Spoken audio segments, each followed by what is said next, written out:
Hey YouTube, it's Ivan Albrook again, and today I'm going to be discussing the newly revealed Mega EX cards coming up in the Pokemon TCG in 2025. So Mega EXs are making their triumphant return. Pretty sure it's been 9 years since we've seen the last EX card, maybe 10 years.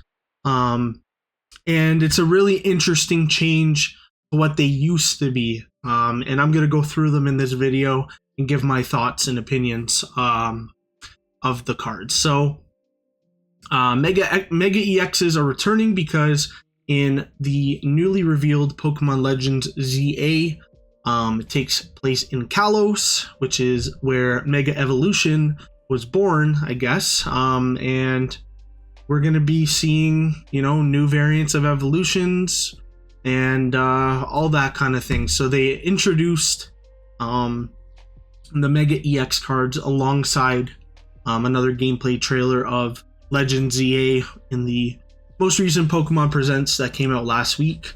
And yeah, today we're going to cover all that, and I'm going to give my thoughts on it.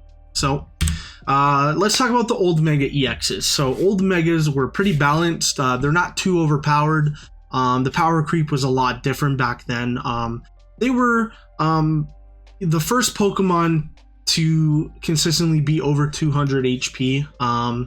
And honestly, when I started playing the TCG and starting to get into the rules and all that stuff, I was 2015, so Primal Clash had just come out, and I have experience playing in that timeline. So the old Megas are a lot different. They required Spirit Links to prevent the turn from ending and stuff like that. Usually they typically were around 240 HP. Like I said before, the power creep wasn't as high. And they were 2 prize Pokemon instead of the newly reformed 3 prize Mega EXs that we'll talk about in a minute. And the bigger Mega EXs were like Mega Rayquaza, which is basically the equivalent of like a Terrapagos deck nowadays. Mega Manectric, Mega Gardevoir, Primal, Groudon, and Kyogre, and Mega Audino, which won the World Championship in 2016. So the old Megas were pretty balanced back then. They would require a Spirit Link, as shown on the screen here, in order to evolve a Gardevoir EX. As you can see here, you would need to have the Spirit Link if you didn't want your turn to end, because if you see right here, the Mega Evolution rule or trait, when one of your Pokemon becomes a Mega Evolution Pokemon, your turn ends. So this was to kind of balance out the strength of Megas back then, because typically basic EXs range from, whether it was a 110 HP Shaman EX to a 180 HP Seismitoad EX. It wasn't as much HP to work with those basic 2 prizes. So the Mega Evolutions succeeded over 200 HP. Let's talk about the Mega EXs that were just revealed here in 2025. They only revealed 2 so far, Mega Lucario EX and Mega Gardevoir EX. I'll give my first thoughts. I'm excited Mega Evolutions are back, but not sure this is the correct way to reintroduce them, I'll be honest. There were 3 prize cards, as I said earlier. They don't require Spirit Links. So if you, let's say you have your Riolu evolve into Mega Lucario, you go from like a 70 HP Pokemon to a 340 HP Lucario, which is crazy. And also doesn't end your turn. You keep going. And that is the change of power creep that Pokemon has kind of adopted. And whether people like it or not, personally, I'm not a huge fan of the ability to continue your turn and stuff like that instead of ending your turn or having like some sort of restriction. I guess the restriction is that there were 3 prize cards. So this is what they look like. Just first glance, the first thing I saw on Mega Guardy was 360 HP, which I never thought we would see. I thought the most we would see is like 340.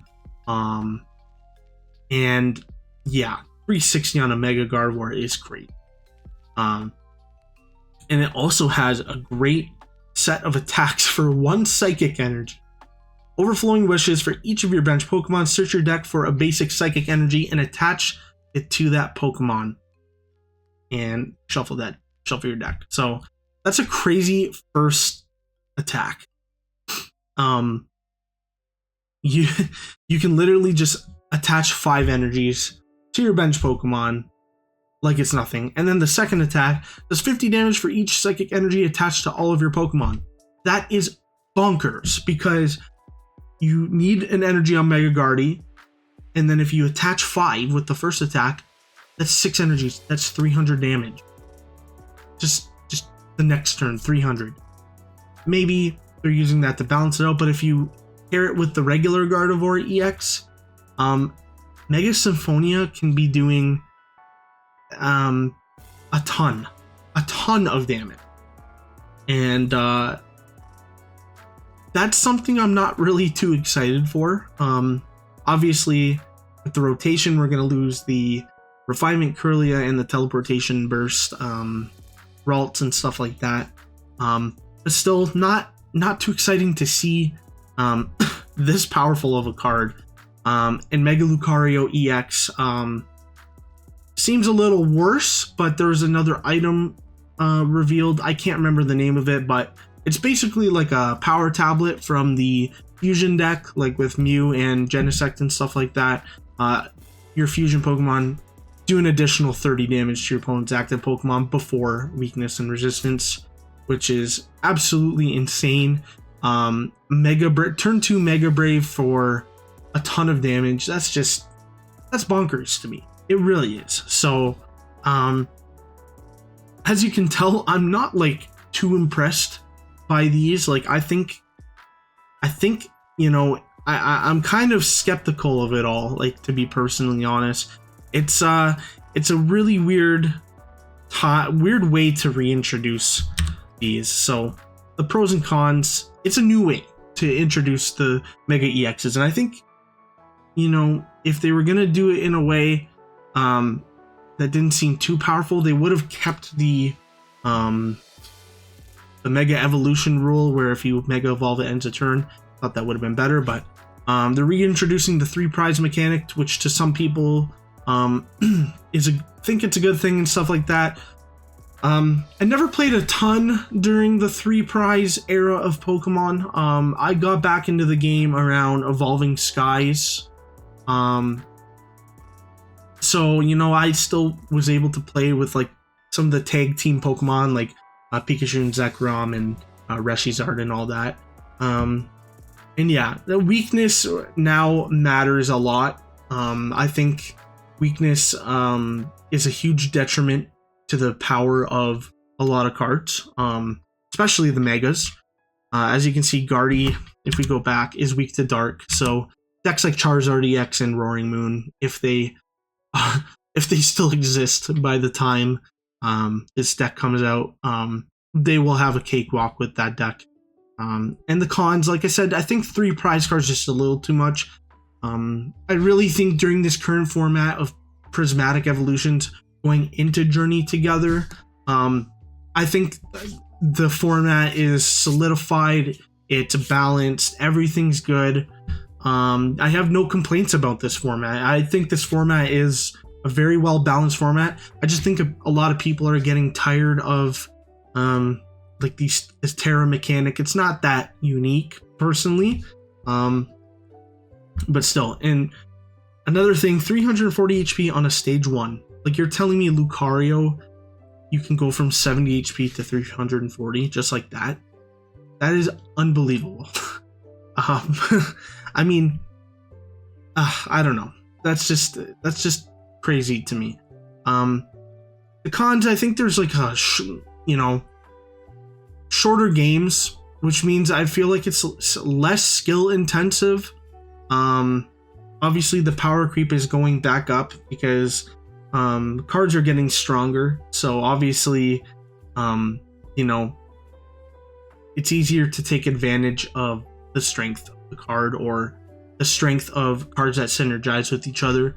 I don't think shorter games really benefit the players at all. I think the 3 prize format is a little strange, I'll be honest.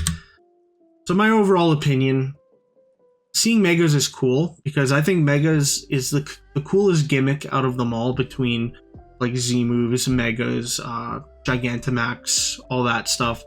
But my biggest hope is that the creators of the card game ensure a balance with these cards. Obviously, like I said, weakness is a big thing, but you have to make cards that are good against these cards, or else the game is going to be a clusterfuck. Excuse my language. Faster games do not equal more fun. I don't like playing decks like Raging Bolt tournaments or Miraidon as much, because they have a simple goal. They are fast decks and it's not fun to play. I like to actually sit and actually strategize and win a game by playing better. That's my personal opinion. And faster games does not equal more fun. And faster games aren't as rewarding, in my opinion. Like, you don't grow as a player if you can win a game in 2 turns, in my opinion. I think we're in a very good skill-intensive format right now, and I think the game would benefit if we keep it like that, honestly. Like I said, weakness being relevant is good for the game. You have to have that balance, like I said. Like, if Mega Gardevoir is like an S tier deck, there's got to be like an A tier dark deck at least, because you have to be able to beat cards like that. It makes single prize decks weaker and less prevalent. Let's say like Mega Guardy, 360 HP, and you're going against, let's think of a single prize deck. Let's just say Ancient Box, right? Yeah, they attack with Roaring Moon and stuff like that, but by the time they power it up, they're going to be able to take a couple prize cards, and then after that, you just start doing like a single prize trade after that. It's not really, I'm not too excited about the 3 prize mechanic, and I think the deck is more fun when single prize decks are relevant, like Lost Box, Ancient Box, all that kind of jazz. Those decks are really good for the game, in my opinion. And yeah, that's pretty much it. I mean, I'm just kind of yapping about it. But as someone who played when the old Megas were introduced, and being a consistent, not like a consistent player, like finishes wise, but a consistent player that plays all the time and goes to tournaments and stuff like that, I think it's important that they make sure everything is nice and smooth. Don't print anything astronomically broken like Arceus Dialga Palkia GX ever again. I feel like these Megas should have some sort of weakness to it, or kind of like drawback, honestly. Like, I kind of wish that they kept the evolution rule, as I said, like end your turn if you want to evolve into a Mega. I feel like that would benefit the state of the game. It would keep the game at a decent pace, instead of, turn 3 you win the game, or turn 2 you win the game kind of thing. I just don't think that's very healthy. But yeah, that's pretty much my entire opinion, guys. Thank you so much for watching. Let me know what you think down below about the new Mega mechanic returning, and what you're hopeful for with these new Mega cards. And also comment what Pokemon you think deserves a new Mega evolution in Legends ZA. Thank you guys so much for watching. It's been a pleasure. I'll see you guys in the next one. Peace out.